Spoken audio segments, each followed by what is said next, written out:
பங்குனி உத்திரம்ன்றனால பக்கத்துல இருக்க பசியாபுரம் முருகன் கோயிலுக்கு போயிட்டோங்க. நடந்தே திரும்ப வந்தோம். இது ஒரு பெரிய விஷயம்லாம் இல்ல. பழனிக்கு பாதயாத்திரை போற மாரிலாம் கிடையாது. ரொம்ப பக்கம் எங்களுக்கு. அதனால நடந்து போயிட்டு நல்லா முருகன நெருக்கமா பார்த்துட்டு, அன்போடையும், ஆதரவோடையும் அவர் நமக்கு அருள் பாலிக்கிற அந்த காட்சி நம்ம கண்லயே இருக்கு. எனக்கு அந்த முருகன பார்க்கும் பொழுதெல்லாம் மனசுக்கு ரொம்ப சந்தோஷமாவும், ரம்மியமாவும் இருக்குங்க.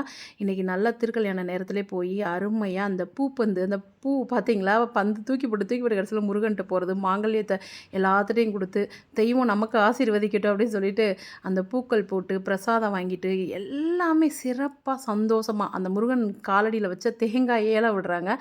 550 இந்த தேங்காய் போனது. உண்மையிலே அது வீட்ல வைக்கிறது ரொம்ப நல்லது அப்படின்னு சொன்னாங்க. அத ஏலத்துல எடுத்தவங்க எடுத்தாங்க. மத்தபடி எல்லா சாமி சூப்பரா தரிசனம் பண்ணிட்டு, பிரசாதம்லாம் வாங்கிக்கிட்டு, அங்கனயே ஒரு வளைகாப்பும் நடத்துனாங்க. அருமையா அதையும் பார்த்துட்டு, அந்த பொண்ணையும் ஆசீர்வதிச்சுட்டு, ரொம்ப சந்தோஷமா வீடு வந்து சேர்ந்தாச்சுங்க.